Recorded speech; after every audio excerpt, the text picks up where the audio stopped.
ओम श्री परमात्मा नमः। मैं प्रोफेसर हृदय अवस्थी अपने परम पूज्य गुरु जी पंडित भगवत शरण शुक्ल जो वेद मूर्ति हैं और गीता उपनिषद पुराण के विशेषज्ञ हैं के साथ में Awasthi Ayurveda anatomy yoga and spirituality channel पर आप सभी का हार्दिक स्वागत करता हूं। हम लोग गीता के 13वें अध्याय के दूसरे और तीसरे श्लोक में हैं, जिसकी विशद व्याख्या गुरु जी करेंगे। तो हम चलते हैं गुरु जी की ओर। त्वमेव माता च पिता त्वमेव बन्धुश्च सखा त्वमेव विद्या द्रविणं त्वमेव सर्वं मम देव। कृष्णाय वासुदेवाय हरे परमात्मने प्रणतः क्लेशनाशाय गोविंदाय नमो नमः। इस चैनल से संबद्ध सभी विद्वद्गण, सभी जिज्ञासु छात्रवृंद, सहृदय सज्जनगण तथा इस चैनल के संस्थापक एवं प्रबंधक आचार्य हरिहृदय अवस्थी जी, इस गीता ज्ञान यज्ञ के अवसर पर संप्रति हम लोग 13वें अध्याय पर चर्चा कर रहे हैं, जिसके प्रथम श्लोक की चर्चा हम लोगों ने इसके पहले की थी। आज हम लोग द्वितीय के विषय में चर्चा करेंगे। भगवान ने बतलाया कि यह शरीर ही क्षेत्र है, उस क्षेत्र को जानने वाला ही क्षेत्रज्ञ है। क्षेत्रम जानाति इति क्षेत्रज्ञ। ये क्षेत्र क्या है, इसके विषय में आगे चर्चा होगी। संप्रति मुख्य क्षेत्रज्ञ कौन है और अप्रधान क्षेत्रज्ञ कौन है, इस पर हम लोग चर्चा करते हैं। भगवान यहाँ द्वितीय श्लोक में कहते हैं, क्षेत्रज्ञं चापि मां विद्धि सर्वक्षेत्रेषु भारत क्षेत्र क्षेत्रज्ञयोर ज्ञानम यत्तत् ज्ञानम मतम मम। तात्पर्य क्या है इसका? भगवान कहते हैं, क्षेत्रज्ञं चापि मां विद्धि सर्व क्षेत्रेषु। यहाँ पर इन्होंने अर्जुन के लिए भारत शब्द का प्रति जो है संबोधन किया। भारत शब्द का अर्थ क्या होता है? भा प्रकाशे रतः इति भारत, जो प्रकाश में स्थित हो। इसलिए हमारे पूर्वजों ने सृष्टि प्रक्रिया के प्रारंभ में इस क्षेत्र का नाम भारतवर्ष रखा। भारत शब्द के अन्य भी अर्थ हो सकते हैं, किंतु इसलिए भारतवर्ष और भरतखंड दो शब्दों का उच्चारण इन्होंने किया। और भारतवर्ष में ही भारतवर्ष के सप्तद्वीपों की चर्चा की गई, नवखंडों की चर्चा की गई और अनेक वर्षों की चर्चा की। उसमें भारतवर्ष को मुख्य माना। तो इसलिए जो ज्ञान की ही चर्चा जहाँ पर विशेष रूप से हो, यद्यपि ज्ञान के का जो क्षेत्र है वो अत्यंत विशाल है, संपूर्ण विश्व ज्ञान का विषय है। इसलिए विषय शब्द से संपूर्ण जितना विश्व है वो गृहीत होता है, और उसको जो जानने वाला है, जिसमें उसकी दिनचर्या संपूर्ण से ज्ञान से प्रभावित होती है या ज्ञान में ही स्थिति उसको रहती है, वही भारत शब्द से कहा जाता है। अर्जुन को यहाँ पर भारत शब्द से कहा गया, जिसके 3 अर्थ हो सकते हैं। प्रथम अर्थ है कि इनके ही कुल में महाराजा दुष्यंत के पुत्र भरत थे, जिनके विषय में चर्चा आती है और जिनके पराक्रम के विषय में जहाँ महाभारत में विचार है, चर्चा है, अनेक पुराणों में भी चर्चा है, और साथ साथ महाकवि कुलगुरु कालिदास जी ने भी अपने उत्कृष्ट ग्रंथ अभिज्ञान शाकुंतलम में दुष्यंत के पुत्र भरत की चर्चा की है।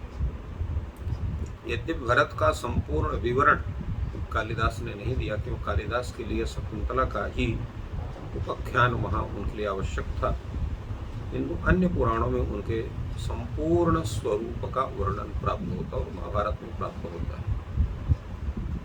इसलिए भरत वंशे जाता ही भारतः संबोधने भारत, ऐसा हम कह सकते हैं। तो एक भारत शब्द का अर्थ ये होता है। दूसरे भारत शब्द की चर्चा हम लोगों ने किया कि जो ज्ञान में ही हमेशा रत हो वो भारत है, और तीसरा उसका अर्थ है कि भारते देशे जाता ही भारत, भारत देश में जो उत्पन्न है वही भारत है। इसलिए तीनों संबोधन तीनों अर्थों में अर्जुन के लिए उपयुक्त होता है। प्रश्न ये उठता है कि यहाँ पर उन्होंने भारत शब्द का क्यों उच्चारण किया, क्यों संबोधन के रूप में प्रयुक्त किया। अर्जुन भी कह सकते थे, सर्वक्षेत्रेषु अर्जुन ऐसा भी कह सकते थे, पांडव भी कह सकते थे। उन्होंने भारत शब्द को क्यों रखा? उसका कारण यह है कि जो ये चर्चा है इस अध्याय में, ये पूर्ण विज्ञान की चर्चा है, अध्यात्म की चर्चा है। अध्यात्म चर्चा के लिए उस व्यक्ति को जिसके साथ वो चर्चा हो रही है उसको भी स्मरण दिलाया जाता है कि आप सामान्य व्यक्ति नहीं हो।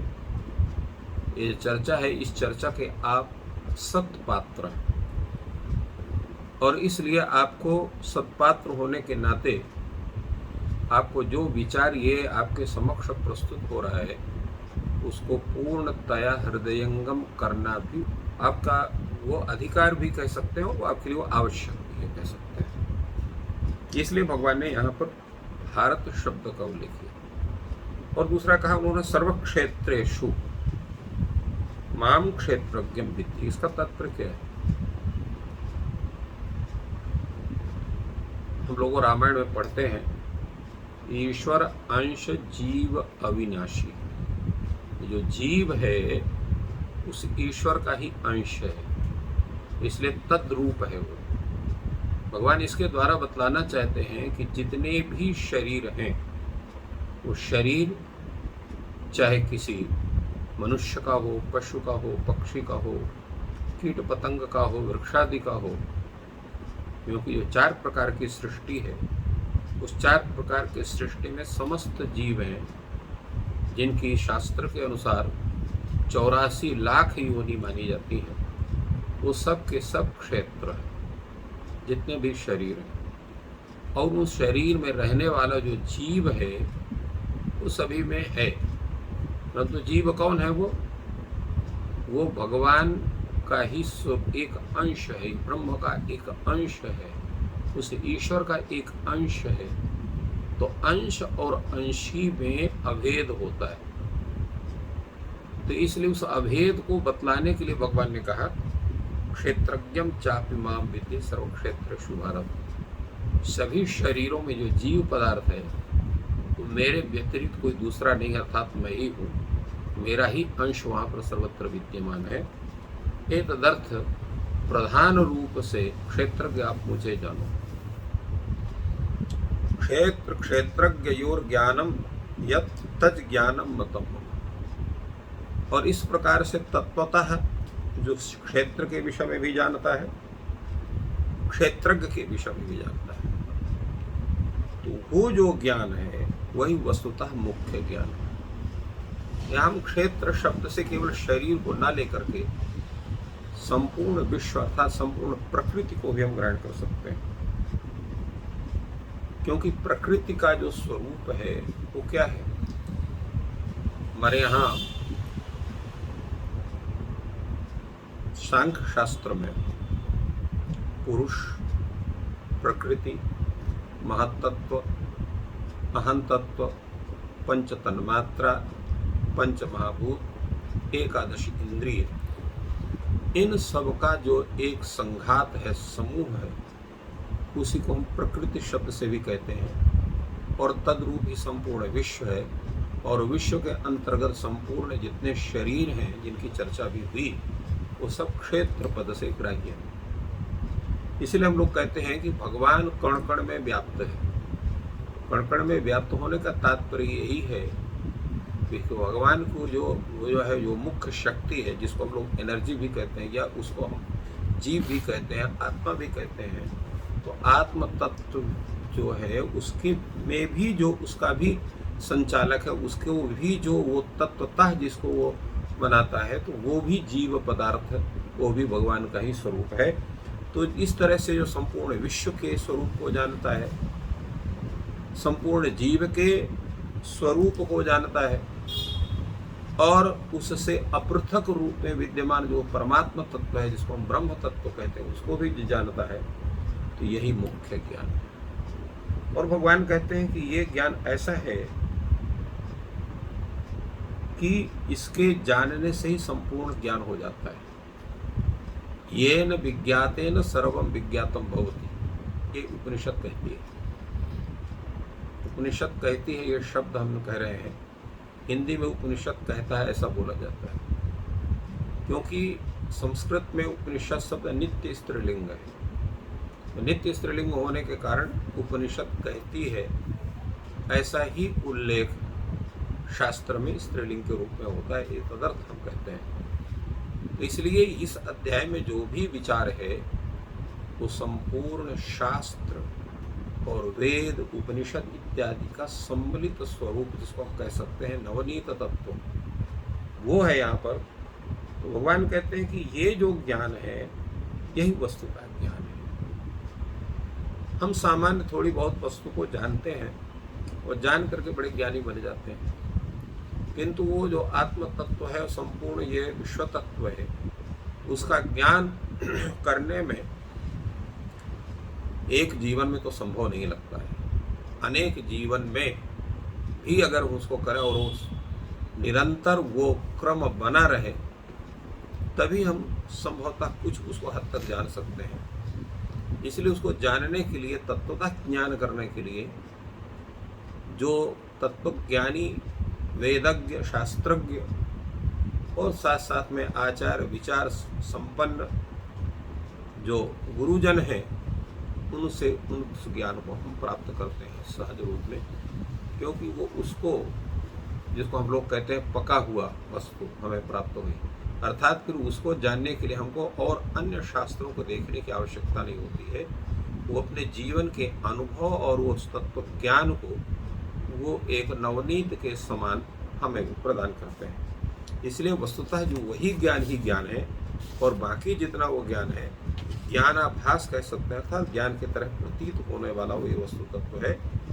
इसलिए वो ज्ञान जो अन्य ज्ञान है, वो ज्ञान का एक बहुत छोटा सा अंश हो सकता है, क्योंकि संपूर्ण ज्ञान तो यही है कि जब हम विश्व तत्व को जानेंगे। विश्व तत्व को जानने के लिए हमको, जैसे हमने कहा कि अनेक शास्त्र, उपनिषद इत्यादि को देखना पड़ेगा, तब कहीं जाकर के होगा। और गीता क्या है? गीता वस्तुतः संपूर्ण उपनिषदों का सार है। सर्वोपनिषदो गावो दुग्धः गोपालनंदनः। तो भगवान श्री कृष्ण ने संपूर्ण उपनिषदों से गो रूप से संपूर्ण निश्चित है, उनको वत्स सुधी ही वत्स पार्थिव अर्थात अर्जुन, वो सुधी, इसलिए ज्ञान करने के लिए पहले आपको सुधी वत्स बनना पड़ेगा। वत्स का मतलब बछड़ा जिसको हम कहते हैं। वो क्या करता है?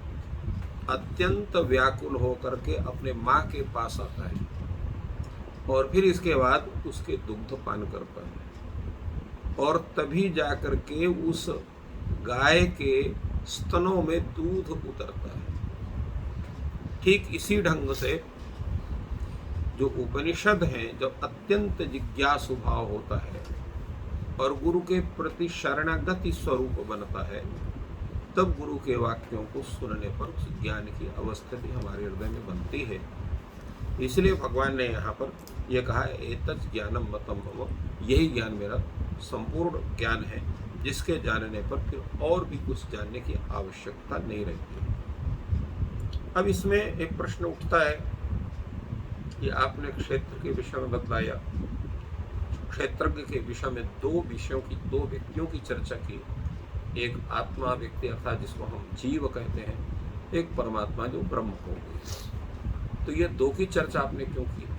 क्योंकि क्षेत्र शब्द से तो चलो एक ही व्यक्ति का ज्ञान हुआ, संपूर्ण विश्व तत्व आ गए उसके अंतर्गत, जिसमें कि विश्व के अंतर्गत जितने भी समस्त प्राण शरीर है वो सब आते हैं, और जिसको हम प्राण तत्व कहते हैं, आत्म तत्व कहते हैं, जीव तत्व कहते हैं, वो क्षेत्रज्ञ है।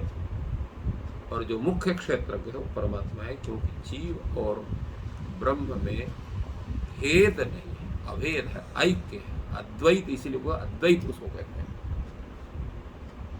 तो इस तरह से भगवान ने इन दोनों स्वरूपों की एक संक्षेप में व्याख्या की।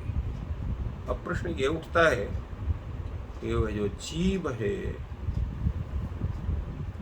या वो ब्रह्म तत्व है, उनका लक्षण क्या है? अगर उनको हम एक वाक्य में कहना चाहेंगे तो उनके विषय हम क्या कहेंगे? भगवान ने यहाँ पर जीव और परमात्मा के दोनों के स्वरूप का पार्थक्य अत्यंत संक्षेप में कहा, तत्क्षेत्रम यच्च यादृक्ष यद विकारी यतश्च यत्। ये जीव का स्वरूप है। तो इसमें जो क्षेत्र जीव रूप शरीर है, जीव रूप जो क्षेत्रज्ञ है, वो कैसा है? तत्क्षेत्रम यच्च यादृक्ष यद विकार यतश्च यत् तत्क्षेत्रम, ये क्षेत्र का लक्षण। यच्च यादृक्ष, यच्च माने जो भी आत्म तत्व है, यादृक्ष जैसा है, जिस रूप में हमें प्राप्त होता है या जिसका जिस रूप में उसका वर्णन है, और वो कैसा है? यद विकारी, अनेक प्रकार के विकारों से युक्त है। और कैसा है? यतश्च यत्, जिसके कारण ही संपूर्ण संसार हमें प्राप्त होता है। क्योंकि संसार में जीव जब उपस्थित होता है तो किसी न किसी कारणवश होता है, और वो कारण तत्व भी जीव के अंदर ही रहता है। क्योंकि संपूर्ण संसार में जितने भी जीव हैं तत्त योनि विशेष में संप्राप्त हैं, किसी न किसी कारण विशेष से। वो कारण क्या है? उस कारण को एक शब्द से हम लोग कहते हैं, और वो है अदृष्ट। अदृश्य शब्द का दो अर्थ होते हैं। सामान्य रूप से अदृश्य शब्द का अर्थ होता है जो न दिखाई दे। क्या नहीं दिखाई देता है? हम किसी की हत्या करें, किसी को ठगें, किसी कोई वस्तु चुरा लें, या किसी स्त्री इत्यादि का उसका अपमान करें, तो उससे उत्पन्न होने वाला पाप हमें दिखाई नहीं पड़ता। इसे लोग कहते हैं कुछ नहीं होता चाहे जो करो, क्योंकि व्यक्ति जो है वो प्रत्यक्षवादी अधिक है। इसी प्रकार हम किसी को दान दें, किसी की सहायता करें, जप करें, किसी सद्ग्रंथ का पाठ करें, तपश्चर्या करें, यज्ञ करें, किसी देवता विशेष का पूजन करें, तो उससे होने वाला जो पुण्य है वो भी हमें दिखाई नहीं देता है। किंतु ये सब क्या है? कार्यानुमेया, ये कार्य से हमें दिखाई पड़ते हैं। जैसे हवा हमें दिखाई नहीं पड़ती है, किंतु जब हवा हमें लगती है तो ये हमें महसूस होता है कि हवा चल रही है। जब नहीं लगती है तो हमें महसूस नहीं होता कि हवा चल रही है। जैसे हवा के चलने का ज्ञान हम उसके अपने त्वगिंद्री से उसका अनुभव करते हैं, उसके कार्य से उसका अनुभव करते हैं। उसी प्रकार से हम पाप को भी पुण्य को भी कार्य विशेष से ग्रहण करते हैं। वो कार्य क्या है? तो पाप का जो फल है वो है दुख, शरीर संबंधी, परिवार संबंधी, अनेक प्रकार के संबंधी जो हमें कष्ट होते हैं, उसका मुख्य हेतु कारण वो क्या है? वो पाप कर्म है। इसी प्रकार के अनेक सुख जो हमें प्राप्त होते हैं, अनेक प्रकार के ऐश्वर्य हमें प्राप्त होते हैं, अनेक प्रकार की योग्यता हमारे अंदर बनती है, सुंदर वंश में हमारा जन्म होता है, ये सब हमारे पुण्य का फल होता है। तो ये स्वरूप किसका है? ये स्वरूप है उस क्षेत्र का। तात्पर्य है जो शरीर हमें प्राप्त होता है वो भी हमारे कर्म के आधार पर प्राप्त होता है, और वो जो कारण है वो कारण कार्य रूप में उस शरीर में ही विद्यमान है।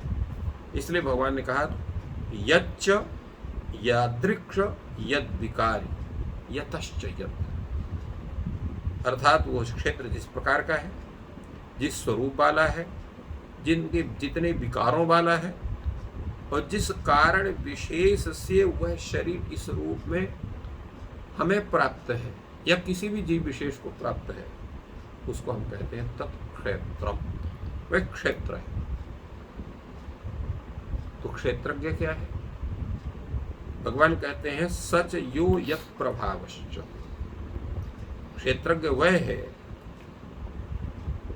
जो जिस रूप हमें प्राप्त हो रहा है और क्या है उसका प्रभाव हमें महसूस होता है।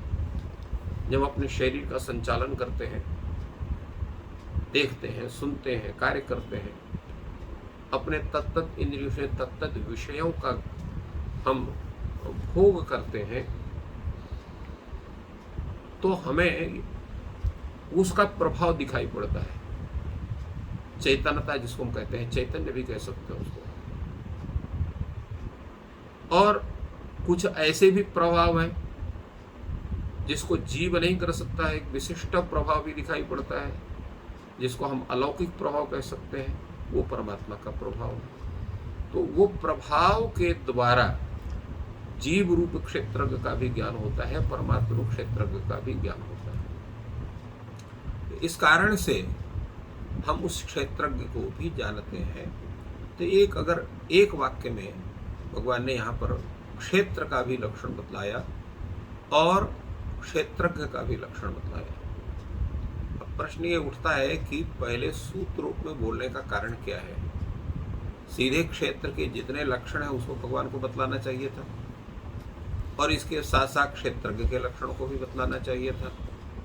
तो पहले सूत्र रूप में बतलाना, फिर उसकी व्याख्या करने का मतलब क्या होता है? तो उसका कारण है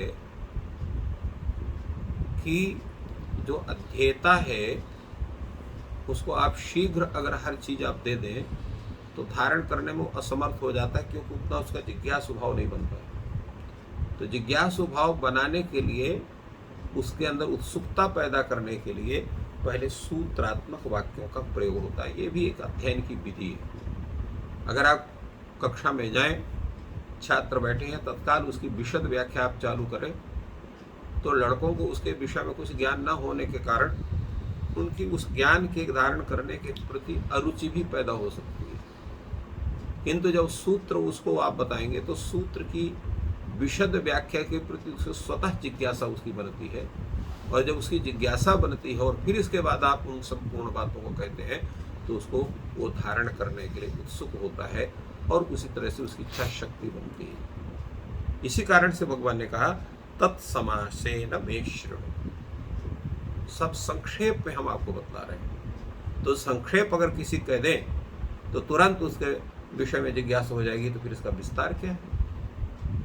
जैसे आप कोई कहानी कह रहे हैं, 2 वाक्यों में कहानी की उसको रूपरेखा बता दें तो तुरंत जिज्ञासा हो जाएगी सुनने वाले को, नहीं भाई पूरी बात आप बतलाइए, इसका मतलब क्या होता है? तो व्यक्ति को पूरी कहानी कहता है। तो जिज्ञासा उत्पन्न करने के लिए इस तरह से इन स्वरूपों के, इन वाक्यों की, इस तरह के विषय के प्रतिपादन की एक शैली विशेष है।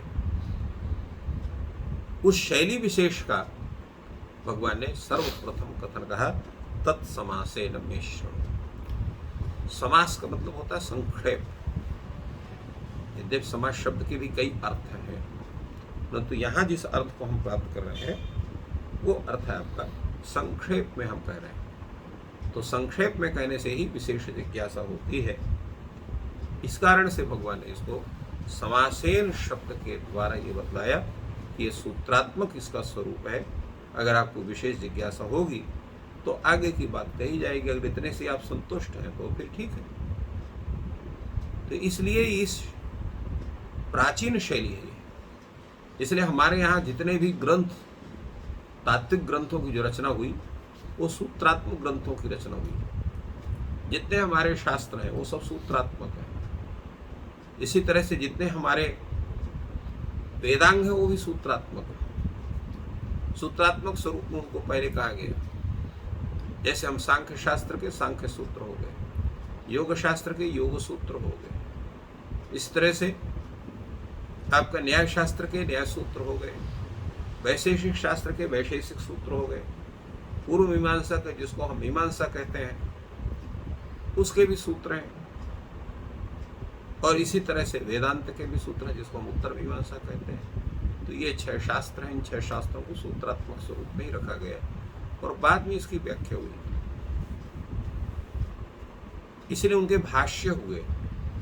यहाँ पर भगवान ने सूत्रात्मक शब्द का उच्चारण करके आगे अपने व्याख्या का जो मार्ग है उसको उन्होंने उसको छिपा के रखा कि अगर अगली जिज्ञासा होगी तो इसकी हम चर्चा करेंगे, नहीं तो नहीं करेंगे। तो इस तरह से भगवान ने इस संपूर्ण विषय को क्षेत्र क्या है, क्षेत्रज्ञ क्या है, उसका एक सूत्रात्मक स्वरूप क्या हो सकता है, उसको हम लोगों की जिज्ञासा को बढ़ाने के लिए भगवान ने इसको प्रस्तुत की। भगवान ने जो क्षेत्रज्ञ को सूत्र रूप में इस अध्याय में दूसरे तीसरे श्लोक में बताया है, उसकी विशद व्याख्या गुरु जी ने की और हम सबको उससे लाभ मिल रहा है। तो गुरु जी का हम लोग धन्यवाद भी करते हैं और आपका दिन शुभ हो।